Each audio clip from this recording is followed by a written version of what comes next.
Listen. You're in a privileged position to learn a thing or two. Keep your mouth shut and your eyes open.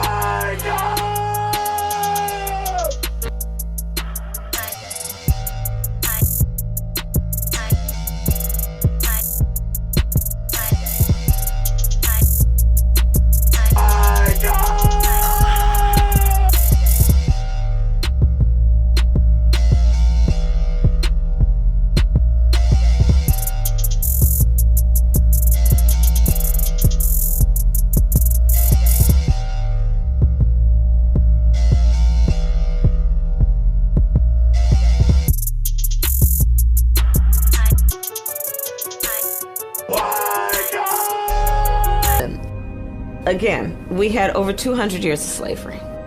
We had Jim Crow for almost a century. We had legalized discrimination, segregation, and now we have segregation and discrimination that is not legal but still exists and is a barrier to progress.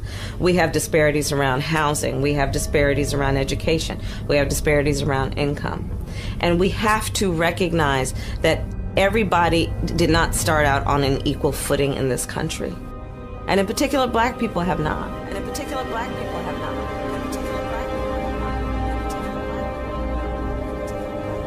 And so we have got to recognize that and do something about that and give folks a lift up. That's why, for example, I'm proposing the LIFT Act. Give people who are making $100,000 or less as a family a tax credit, which will benefit and uplift 60% of black families who are in poverty. So by default, it affects black families, but there's not a particular policy for African Americans that you would explore. But no, if you look at the reality of who will benefit from certain policies, when you take into account that they're not starting at the same place and they're not starting on equal footing, it will directly benefit black children, black families, black homeowners, because the disparities are so significant. So if we focus on the specific issues that have resulted in the greatest disparities, and we understand that that's part of why we're doing it. Listen, the reality also is this: any policy that will benefit black people will benefit all of society. Let's be clear about that. Let's really be clear about that. So I'm not going to sit here and say I'm going to do something that's only going to benefit black people. No, because whatever benefits that black family will benefit that community and society as a whole and the country. Right? Right?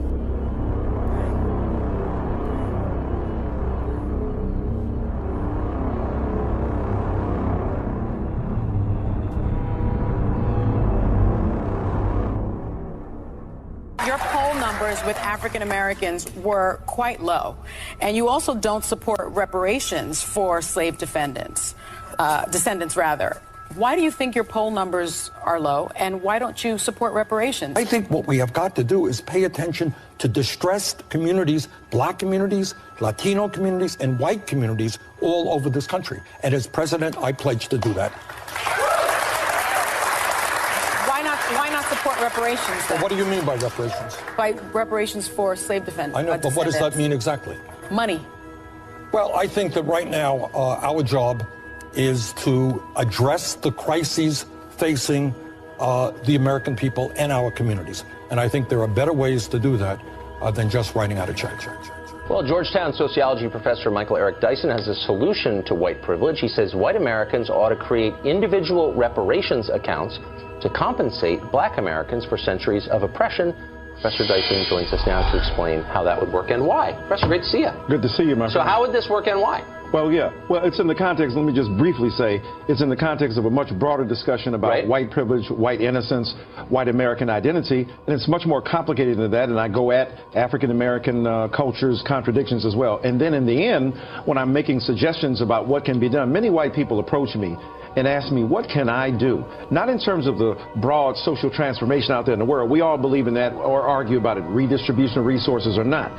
But when people ask me, what can I as an individual do, one of the things I suggested, besides being educated, besides participating with other African American and Latino and other brothers and sisters in social movement, is to do something called an individual repair of inequality. And if they feel inclined to do so, this is for people who are so inclined to seek out a way to compensate individually for what they think is a systemic injustice. So I talked about buying kids computers, being able to take kids to school, to tutor them, to be able to do individual things that are tailored to their desires and aspirations, such as becoming professionals, exposing them to things they wouldn't ordinarily see. So in other words, it's a kind of ethic of compassion joined to a sense of conscience that motivates them to do what they're motivated to do. Well, so I support a lot of that. I mean, I believe in charity. What I don't believe in is collective guilt. And that's why I'm confused by the phrase white privilege. Well, white privilege doesn't suggest guilt. It suggests responsibility and accountability. The same accountability that America talks to about people pulling up themselves by their bootstraps and addressing their situations, their communities, as being responsible for doing what they're doing. I don't believe in collective guilt, but I do believe in collective responsibility. Responsibility and guilt are synonyms in this case. And let me just ask, let's be specific. So, privilege. I'm privileged, and I wouldn't deny that, not because I'm white, because I have a good paying job. But you're privileged too. Of course. So we live near each other in a nice neighborhood. You're rich. You went to an Ivy League school, unlike me. And so you're way more privileged than most white Americans. Well, so why would they owe you something? Well, first of all, privilege is contingent upon the context in which it's defined. So individual cases could have an imbalance, that people of color could be way more privileged, as you talked about, than the average, say, white person.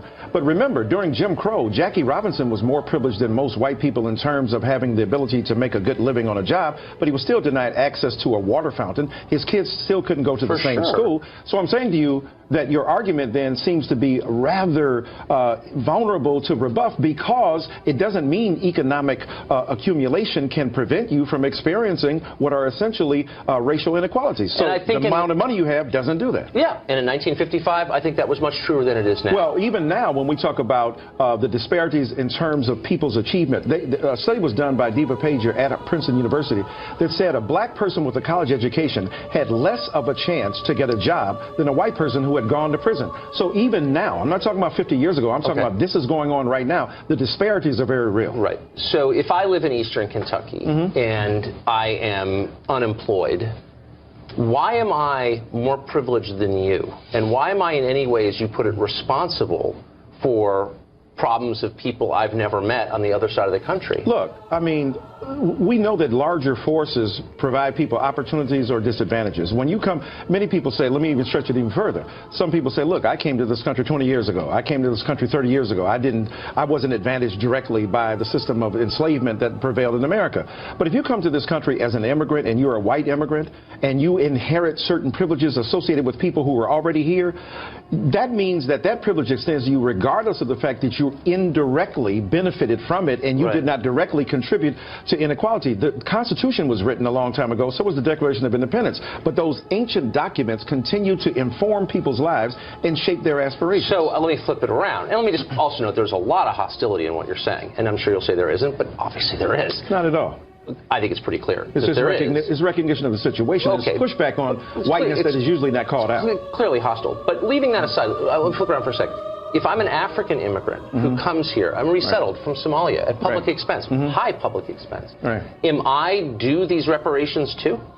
I think that the people who have benefited from systemic inequity in this country have been overwhelmingly white brothers and sisters. And what I'm talking about is a direct relationship to a notable and a documentable and an empirically verifiable system of inequality. There's nothing that's very obscure about that. And I'm saying to you that people of color who are here now, who have inherited that legacy as a result of their black skin and their relationship to black culture, have to be acknowledged. Well, wait, my book is not simply about reparations. You're reducing I know that it's not, but so much larger. It's heavily about privilege. But let me just really quickly, almost out of time. It's about white refusal to acknowledge responsibility. If a majority white country brings in a black African at its own expense, they still owe him reparations for slavery? No, I'm talking about the people who are here. That's an isolated event. I'm talking about the majority of African American people who are here, who are part and parcel of what this country has been, and who have built it in its institutions to become what it is now.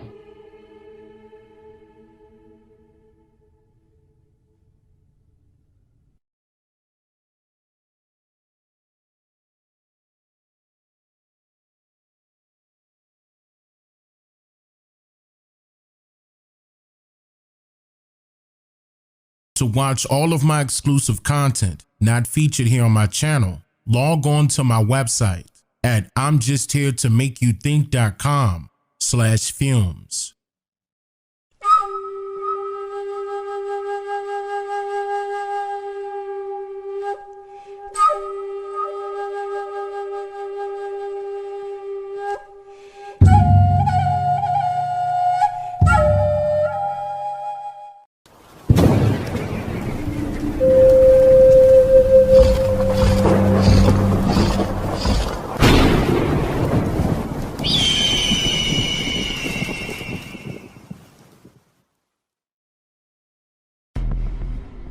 I am very thankful to see that many of you took a lot of what I stated in my last video and immediately began to research further along. Lots of you have hit my inbox in reference to what I shared about the differences between immigrants and immigrants, for example, and I am very, very pleased with those of you who knows that a 3.5-second Google search is not real research, but would be considered that way by some, only if that individual is limited with expanding their leads and, of course, resource materials. So I'll share more information about it now. The 1828 Webster's English Dictionary states that the noun immigrant, spelled with the letter E, is, quote, one who removes his habitation or quits one country or region to settle in another, while the noun immigrant, spelled with an I, is, quote, a person that removes into a country for the purpose of permanent residence. Now, subscribing to the standard definition of these words makes you conclude that they both mean the same. But most of you who are cognizant of the spells of the English language would know better. Some of you would notice that the definition of immigrate with the letter E would determine that it means exit. And the definition of the word immigrate, spelled with the letter I, would determine that it means to come into, due to both Latin origins of each word. But here's the problem with that. A country is not a continent, and a continent is not a country, state, nor region of a territory. You can recall that in the first video, I shared that the definition of the word immigrant, spelled with the letter E, means people who moves from one region of a country to live in another region of that same country, which derives from its etymology, to remove from one state to another state or territory. This is not hard. Region, be it the states of the country called North America. But isn't North America a continent? Or is it really? But that's for a different time. America is being considered as both by lots of people right now, taking the advice of strangers without managing to actually look it up for themselves. Even the etymology of the word immigrate, spelled with the letter I, informs you that it means to, quote, pass into a place as a new inhabitant or resident. Listen closely. To move to a country where one is not a native for the purposes of settling permanently there. Now, does that sound peaceful to you all or something? It says for the purpose of settling permanently there as a resident and not a native of that landmass. This is why the word remove was used in Webster's definition, because there were wars going on here, and if you become a prisoner, then things get taken away from you, confiscated, prisoner of war. You may have heard me mention this multiple times already, but I know some of you newly incoming viewers might not know it yet, and that's fine. This is the reason why I share even more detailed information when I feel as though you may haven't gotten around to researching it just yet. So with all things considered, the driving principles of the ADOS agenda reveals it as, yes, another distraction. A distraction from the actual proof of whether you are an American descendant or an African descendant of slavery, or neither. Slavery did not happen the way we were all told throughout compulsory educational institutions that derived directly from the Reconstruction era of the 1900s. There were political and commercial groups, businesses, and banks who were responsible for granting permission to anthropologists and the power of eugenics to create, cultivate, and influence the reconstructed history they gave to you. The narrative that you are accustomed to now stems from employees of those who wrote the manuscripts you draw from. Slavery used in its proper context is simply labor, servitude. This is why most people would commonly believe today that slavery was abolished in 1865, when it was merely upgraded and transitioned from a bondage standpoint to an industrialized version that runs parallel along the lines of capitalism. In other words, they gave you forced schooling in order to indoctrinate you with whatever it is they want you to know, in order to make you think slavery was one way, when in reality, slavery is still ongoing the exact same today as if it was in the past. Employment.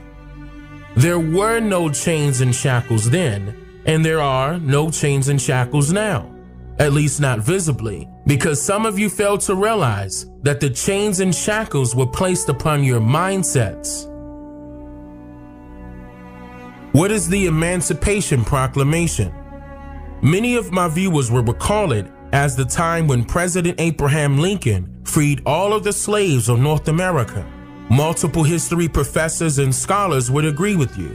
Even some websites would state that the Emancipation Proclamation, or Proclamation 95, changed the federal legal status of more than 3.5 million enslaved African Americans in the designated areas of the South, from slave to free. However, when you actually read an original copy of Proclamation 95, you will not find any legislation throughout the context of the document where it clearly states that it was created in order to free blacks, coloreds, or African Americans from slavery. Proclamation 95 was a call to end existing public upheavals and riots that were taking place during that time period over a labor dispute.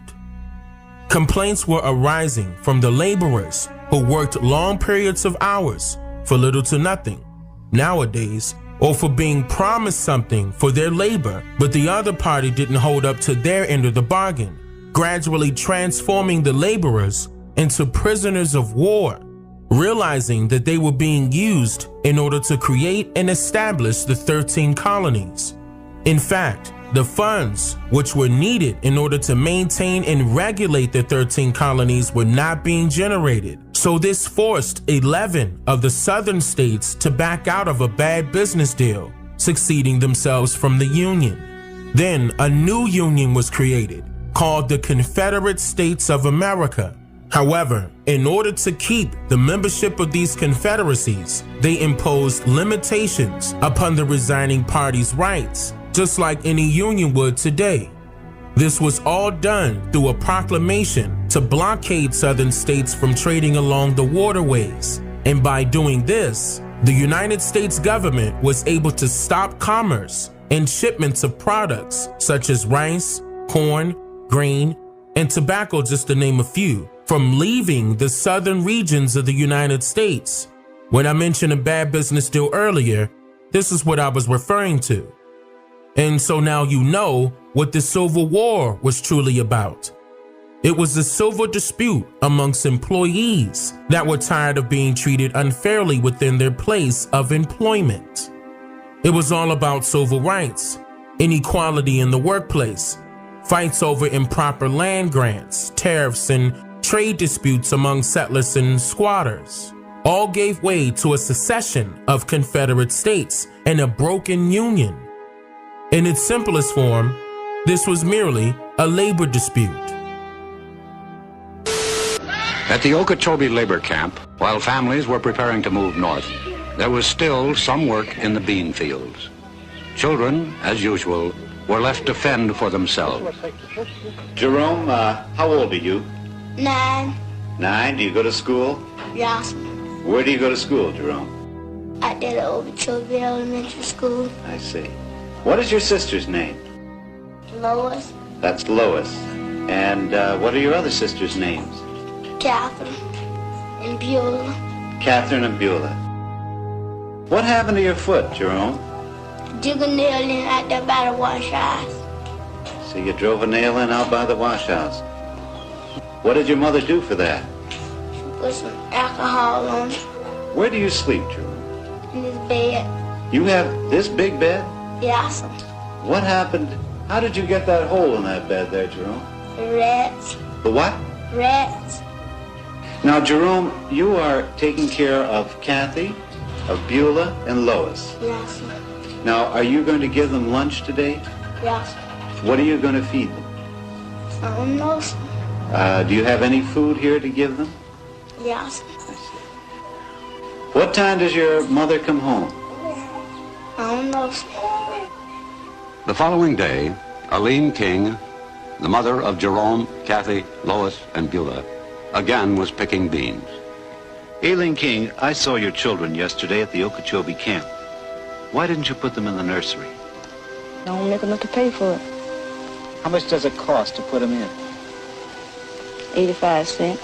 85 cents. That's right. Aileen, what time did you come out the field this morning? 6 o'clock. What time will you get home? About 3:30, 4 o'clock. 6 this morning to 4 o'clock this afternoon. That's right.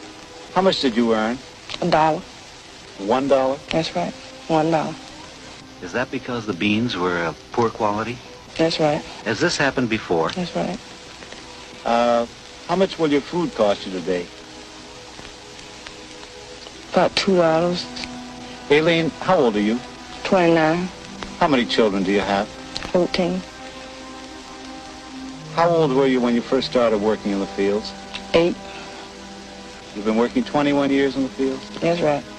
Aileen, do you ever think you'll be able to get out of this kind of work? No. The Civil War was a labor dispute that was inevitably tied to American Indian lands. And for this reason, a scheme was devised where the people on the bottom will be able to create a flip-flop that resulted in their eventual rise to the top. More about this in my documentary series called African Americans Are a Big Threat to American Society. But I stated that to say this: our people were always home, even when the Industrial Revolution began. Our ancestors were the ones prospering. We owned the lands, lakes, rivers, businesses, and the banks. And most importantly, we were well aware of how and where to get the resources needed to sustain the continued growth of our success and the success of Turtle Island, aka North America. So, how does an immigrant remove an indigenous person and replace themselves as a permanent resident? Do you realize that there was an agreement made between our people way before the people without color got here? The black people agreed that they would sacrifice and do the slavery thing for us, or we would have been completely wiped out. We owe them such a debt. Don't be caught up in American racism. They don't want us to unite and be together because they're afraid of that we'll treat them the way they treated us. We're human beings. We could never be that thoughtless, and we don't have to worry about that because from the way things look, they're going to self-destruct. A lot of them are spinning out of control. We're not even going to have to do anything. We might have to put a few of them out of their misery, but... According to a well-known anthropologist by the name of Margaret Mead, you don't come into a place with an attitude of entitlement, because people generally enjoy when you learn their language and their culture. As long as you come into a place ready to learn and join their society, it's okay. It's very flattering for all people when someone wants to be taught. And also, Margaret Mead stated, quote, "You have to do something pretty terrible to people before they come to regard you as a spy, rather than an interested explorer." And that is exactly what they did when they adopted our ancestors' constitutions and created confederacies that reflected our ancestors' form of government. The Articles of Confederation and Perpetual Union was a set of laws which was used to form the first U.S. government in the year 1777. This was based on the information learned by the foreigners and through Indian relations. Each Indian tribe had its own confederacy and its own constitution, and they had a commander, which was the chief. This form of government allowed for the individual sovereignty of each tribe to take place and not to be imposed upon. It also allowed for trade relations outside of the tribe to take place amongst those who are the heads or chiefs of the tribe or clan. And this is the idea that the 13 colonies took for themselves. They created the Articles of Confederation, not as colonies, but as confederacies. There was a confederacy for each state, and this is why there is also a constitution for each state. This is also why when they separated from the Union that they called themselves the Confederate States of America.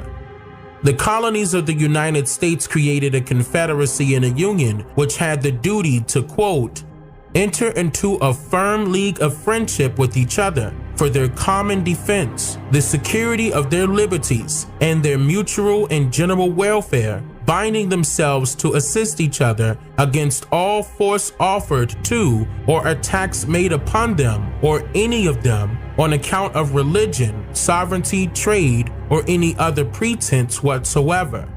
And they used a formal setting known as Congress to resolve their disputes. Congress is defined as a formal assembly of 2 or more representatives, ambassadors, or nations that comes together to discuss problems. Sound familiar? The House of Representatives, Congress, a commander-in-chief. And because these foreign confederacies were so few in numbers alongside the large amount of Indian confederacies, they decided to form a union, which is short for trade union or labor union, that ensures they would always be together for a common purpose. In most cases, the American Indian clans or tribes allegedly agreed to sign treaties with foreigners, or rather a foreign government, to ensure peaceful cooperation between themselves, dating back to the latter part of the 1770s. This is also around the time when our own people were pitted against each other for the purposes of disloyalty and betrayal, and the colonization of our people through paper genocide. Of course, this was all politics. So, the start of the Civil War was the very first government shutdown, because it was declared a state of emergency, whereas the commander-in-chief takes supreme authority and decides what could possibly settle the dispute and get everyone working together again. All of this leads back to the Emancipation Proclamation, and according to the original documents, which is listed in an exhibit for the National Archives, it reads that on the first day of January, in the year of our Lord 1863, all persons held as slaves within any state or designated part of a state, the people whereof shall then be in rebellion against the United States, shall be then thenceforward and forever free. It also states that, and I hereby enjoin upon the people so declared to be free to abstain from all violence unless in necessary self-defense, and I recommend to them that in all cases when allowed, they labor faithfully for reasonable wages. Which truly lets you know that slavery, as we were all taught in school, is royally incorrect. Because you can't let a slave know what slavery was all about.